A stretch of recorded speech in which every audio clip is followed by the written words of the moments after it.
Olá, bom dia. Está começando mais um Acontece Agora com as principais notícias desta quarta-feira. São 11 horas da manhã pelo horário de Brasília. Vamos aos destaques de hoje? 7 detentos foram mortos durante uma rebelião no Centro de Recuperação de Altamira, no Pará.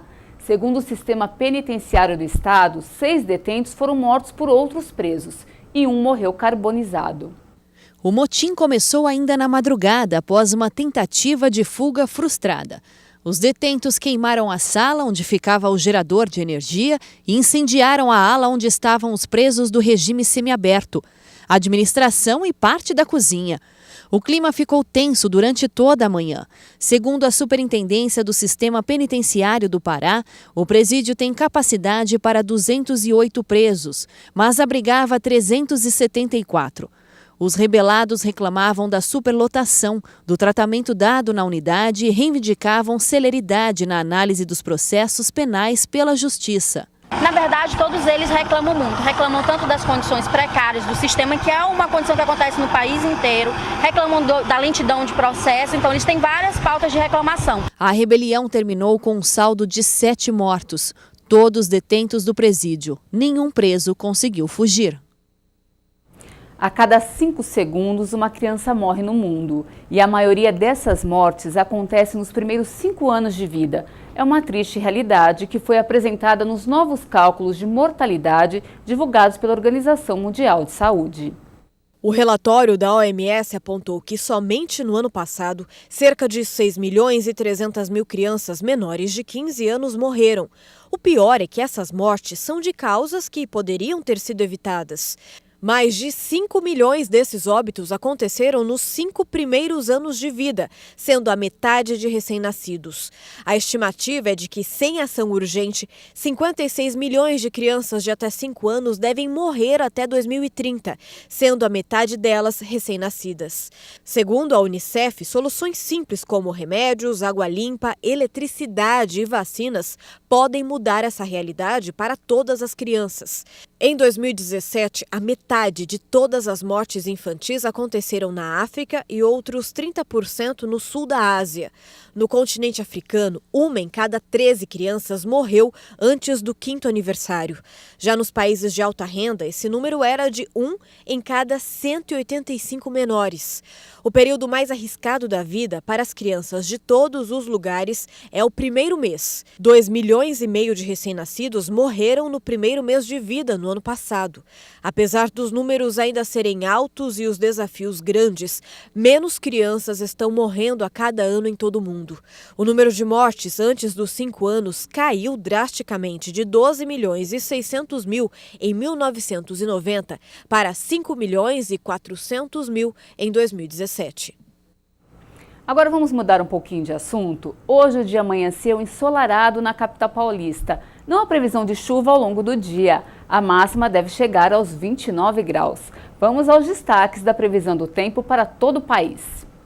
O calor aumenta sobre o Brasil nesta quarta-feira e praticamente todas as regiões do país têm condições para a chuva. E uma outra frente fria avança em alto mar ao largo da região sul do Brasil. O primeiro alerta nesta quarta-feira é para mar agitado desde o litoral do Rio Grande do Sul até o litoral do estado do Espírito Santo. E há risco de ressaca desde a região de Rio Grande, no Rio Grande do Sul, até a região de Vitória, no Espírito Santo. Praticamente toda a região norte, centro-oeste, sudeste, todo o estado do Paraná e centro-oeste e norte de Santa Catarina vão ter um dia de bastante sol e calor. Mas ao longo do dia a nebulosidade aumenta e há condições para pancadas de chuva que devem ocorrer a partir da tarde com moderada a forte intensidade. No entanto, o alerta para temporais é somente para essa faixa que vai do sul de Mato Grosso do Sul, oeste do Paraná e também oeste de São Paulo. Nas demais áreas do sul do Brasil, o sol aparece e não há expectativa de chuva. O ar seco também vai predominar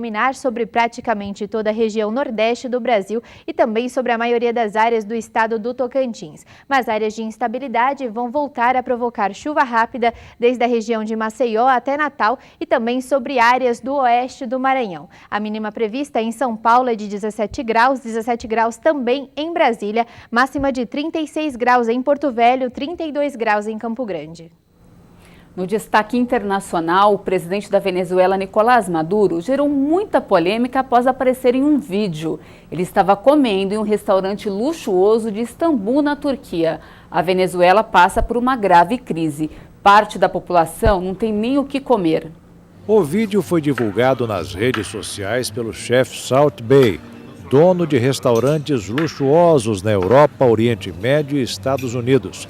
Nas imagens, é possível ouvir o presidente Nicolás Maduro comentando que isto é apenas uma vez na vida. Maduro e a primeira-dama Cília Flores pararam para um almoço em Istambul durante uma escala na volta de uma viagem à China. A gravação também mostra o presidente fumando um charuto tirado de uma caixa gravada com o nome dele. O sorriso dos seguranças demonstra que o clima era de total descontração. O registro teve grande repercussão na Venezuela e políticos opositores questionaram o presidente por almoçar em um restaurante luxuoso enquanto milhões de venezuelanos passam fome. O mandatário se defendeu das acusações e disse que foi ao restaurante após receber um convite para visitar o centro histórico da cidade turca e almoçar com autoridades. Mesmo assim, o banquete foi indigesto para a popularidade do chefe de Estado. Um estudo publicado em fevereiro mostrou que quase 2/3 dos venezuelanos perderam uma média de 11 quilos de seu peso em 2017 e 87% vivem na pobreza. O país vive uma grave crise política e econômica e muitos venezuelanos estão deixando o país em busca de uma vida melhor. A ex-presidente e atual senadora da Argentina voltou a comparecer ontem a um tribunal de Buenos Aires. Ela é acusada de pagamentos de subornos durante seu governo. Ela chegou sorridente à sede dos tribunais em Buenos Aires, onde era esperada por um grupo de militantes que gritavam palavras de apoio. Na segunda-feira, o juiz federal Cláudio Bonadio pediu ao Senado para que retirasse de Kirchner seu foro privilegiado como senadora, para poder executar uma ordem de prisão preventiva. Esta nova investigação contra Cristina Kirchner apura um suposto pagamento de subornos milionários durante seu governo e de seu marido Néstor Kirchner, para obter contratos na construção de obras públicas entre 2003 e 2015.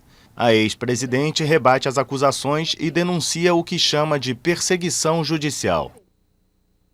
E para encerrar essa edição, um bilionário japonês se tornou a primeira pessoa a comprar uma passagem para a Lua. Você vai conhecer agora um pouco mais sobre o empresário. Ele é dono de uma fortuna de 3 bilhões de dólares. O sonho do empresário Elon Musk de levar pessoas ao espaço começa a se tornar realidade com a confirmação de um japonês como o primeiro turista a orbitar a Lua na história. O nome dele é Yusaku Maezawa. O multimilionário de 42 anos vai dar uma volta em torno do satélite natural a bordo do foguete privado da SpaceX.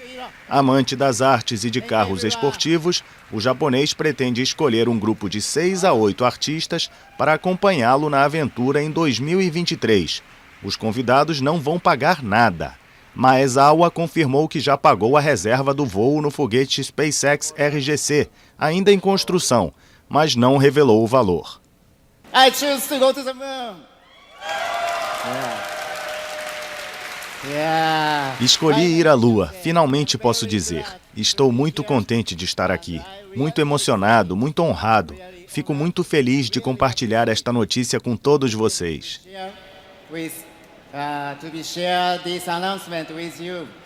Maezawa é fundador da loja de roupa Zozotown. A viagem dele vai ser a primeira em que um grupo dá a volta à Lua desde o fim do programa Apollo em 1972. O custo total calculado da viagem é de 5 bilhões de dólares. Eu fico por aqui, mais informações daqui a pouquinho na edição de 1 da tarde. Um ótimo dia para você, até mais.